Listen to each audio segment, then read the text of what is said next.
there, it's me, Christmas Carol. Happy Halloween. Although I guess today you should just call me Hallows Eve. Now today we're going to talk about some of my favorite horror movies. I know that this was supposed to be on the YouTube, but YouTube decided to be well, what's the word? A bitch, a complete bitch, and it will not make me wait 24 hours before I can start anything. So right now I'm on here on Instagram and Facebook for the none of you that are probably watching right now. Today we're going to talk about my 13 favorite horror movies. Oh, yes, and today we are them all in this little pumpkin. Oh, isn't she cute? Okay, now let's see.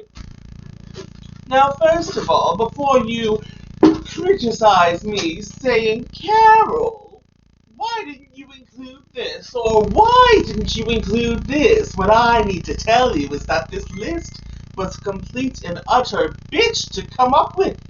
I could not decide what I wanted to include, so this is what I have personally decided to include on my list today. Let's see. Now we're going to start with some honorable mentions that didn't quite make the list, but almost did for whatever reason or another. Now first, let's start off with some honorable mentions. The first mention on my list is Whatever Happened to Baby Jane? Now I know this is a gay classic, and as a connoisseur of gay classic movies, I should enjoy this, but unfortunately, oh, excuse me, someone broke the stove. Okay. Alright, just letting you know I'm on here. Okay, give me just 1 second. Oh, yes, okay.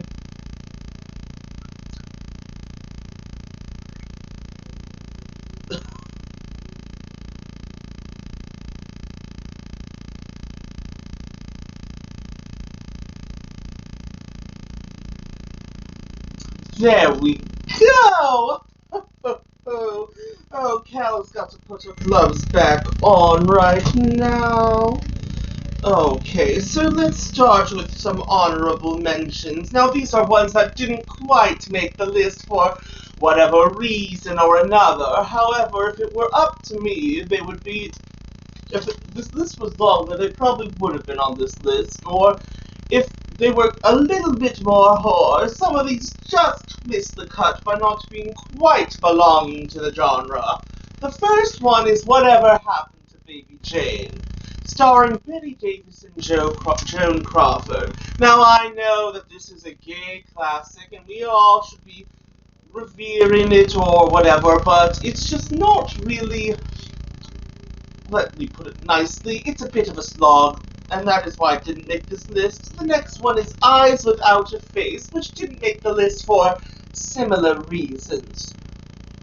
The next one is The Invisible Man, both the 30s version and the 2020 version. Both are excellent movies, but didn't quite make this list. Next is The Birds, another great movie with a slow opening, which is why it didn't quite make this list. Oop, I dropped my paper. The next one is Jurassic Park, which is almost horror, but not quite, which is why it did not make this list. King Kong, same deal. Death Becomes Her, same deal as the others. Little Shop of Horrors, and Rocky Horror, both fun, campy musicals that are parodies of the horror genre, but they don't really belong to the genre itself. And last but not least is Cabin in the Woods, which probably would have made this list if not for overexposure. Oh, now let's see what's in this box. These are my top 13 favorite horror movies. Now, why did they make this list, you may ask? Well, the the fact is that 13 is a spooky number. And if you say, well, that's not horror, Carol, please find someone who gives a shit. Let's see. The first one that is coming up is... let's see. It's the Texas Chainsaw Massacre. I quite enjoy the Texas Chainsaw Massacre. Who doesn't enjoy androgynous cannibals who like to dress up in drag? Oh yes, I love the Texas Chainsaw Massacre. You know, it's not as violent as many people think it may be, but it is quite an entertaining movie. It is very scary. It keeps you on the edge of your seat, which I quite like for a horror movie. And it's very, very influential on the slasher movie genre. However, in my opinion, it surpasses most of what followed it. Oh, let's see what else is on this list. Let's see. Gremlins! Who does not love Gremlins? Now, I know this movie is more of a horror comedy, but horror is one of the words in that genre description, and it's close enough. Gremlins is quite an enjoyable little creature feature. Young Carol watched it when she just was a wee girl, and she quite liked it. Gremlins is very violent, actually, and invented the PG-13 rating. This movie is rated PG, and it features a gremlin exploding in a microwave, and also a gremlin brutally stabbed to death, and they were like, well, this seems appropriate for kids. Let's put it in the same age rating as Annie. But anyways, Gremlins is a classic, and who cannot enjoy Gremlins? Alright, let's see what else is next. Now this is a special one. This next one is titled Troll 2.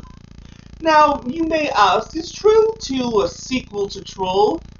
No, it is actually not. They actually have literally nothing to do with each other. Troll and Troll 2 are completely separate. Now, you may ask, Spencer, why? Carol, I don't know who Spencer is. You may ask, Carol, why would you include a movie such as Troll 2, which is universally known to be absolutely horrendous? Well, I'll tell you. This list is not made up of the best horror movies. It is made up of my favorite horror movies. And this is certainly one of those. This movie is freaking hilarious.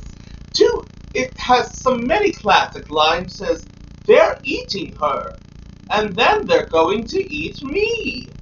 Oh my god! And other classic lines is where someone says, do you like corn? No. Well, I like popcorn. That's okay. All you gotta do is heat it up. And then they proceed to make out with a corn on the cob in between their mouths as popcorn flies all around them. This movie is absolutely horrible, and I love it. Now let's see what is next on this list. Let's see. Now this next movie is Carrie. Now Carrie is about a high school girl who with telekinesis who tries to destroy her entire... Well, no, she doesn't try. She does destroy her entire high school prom because the kids bully her and decide to throw blood on her as she's accepting the crown of prom queen. I don't know how to speak, guys. Now, Carrie is quite an enjoyable movie, but it really makes you think about the way we treat people, and especially the way we treat people in high school. It has a very prominent message on bullying, and I quite enjoy it for that reason. Also, it's very rare you see a big female horror villain, and we all don't like one of those. Now let's see what's next on this list. Let's see.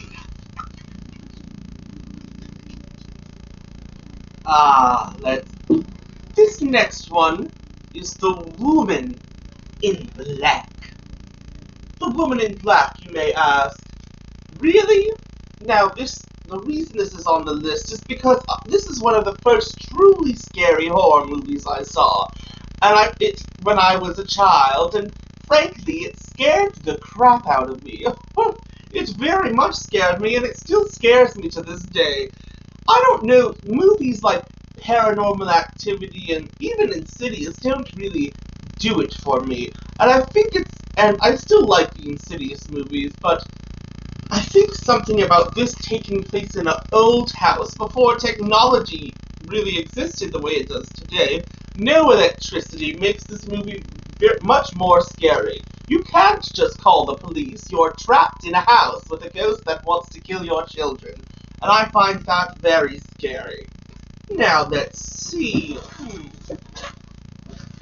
Oh, let's see what's next on this list. Oh, yes.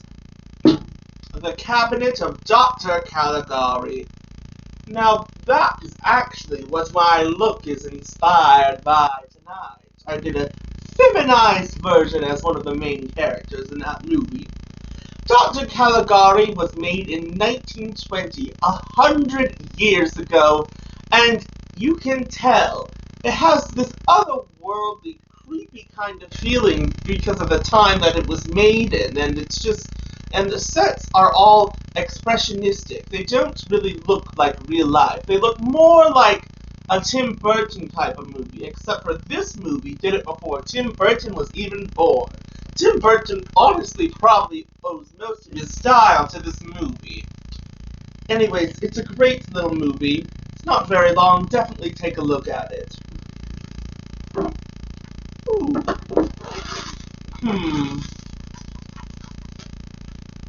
Aha. Bride of Frankenstein. Bride of Frankenstein is a classic horror movie from 1935. It's very campy and it has a gay director. And it's very much silly and campy, and the director described it as a hoot. It still has some scares, well, for the time. Not very scary now, but it's a very Halloween-y type movie that gets me right in the Halloween spirit. I quite enjoy it, and I recommend watching it. It's only 75 minutes, so it's not a long watch.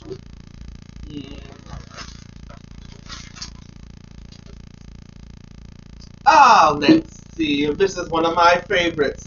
A Nightmare on Elm Street 3, Dream Warriors. Now, I'm aware this is not the gay one like the second one is, but that movie is only mediocre.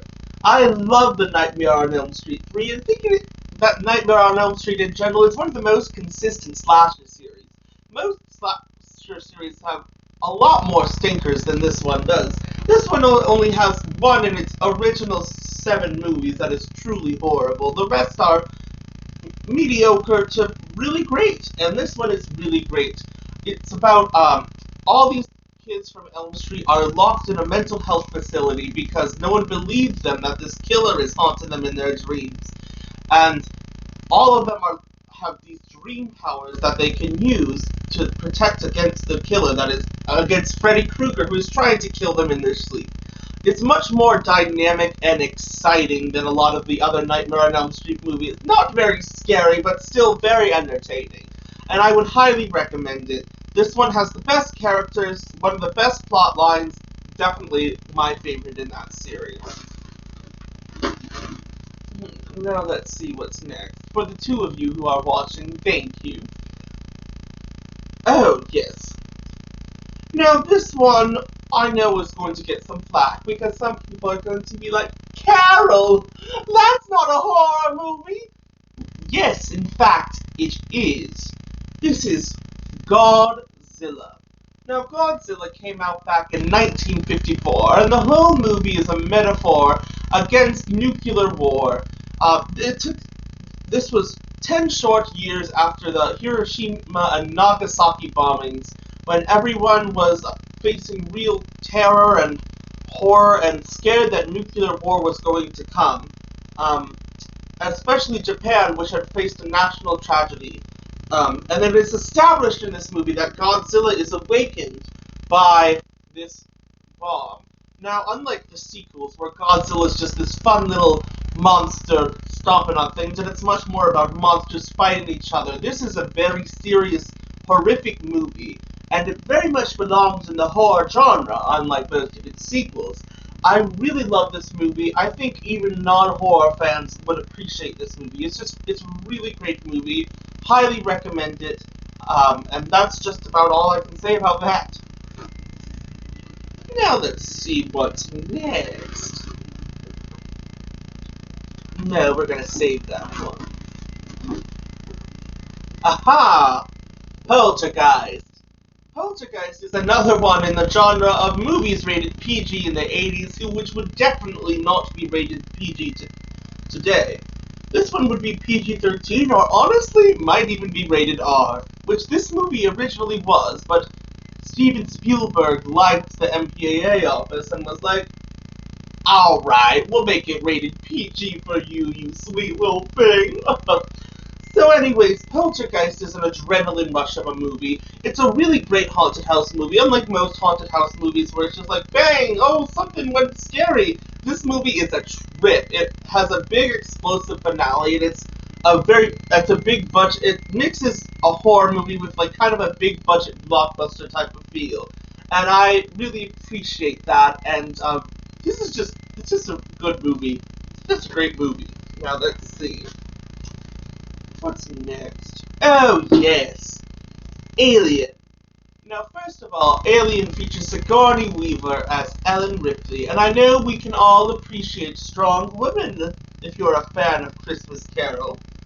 Who doesn't love Alien? I love Alien. I love the atmosphere it features. I love how it mixes horror and sci-fi together and puts them in this perfect little blend. Who doesn't love Alien? The sequel is very good too, but it's an action movie, and also I still like the original better. You can't beat Sigourney Weaver facing off an alien by herself. It's just iconic. Now let's see. Oh yes, okay. This next one is Night of the Living Dead.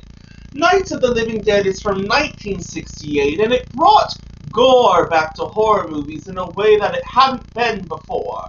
This movie was violent, brutal, and very serious, unlike a lot of the horror movies that came before it, which were much more for middle school type children. This movie was definitely meant for adults, which led it to get a lot of controversy because this actually came out before the rating system existed. So all these little 10-year-olds were going like, oh, we're going to watch this fun little horror movie to watch zombies ripping people's intestines out, and a daughter killing her own mother after she got turned into a zombie.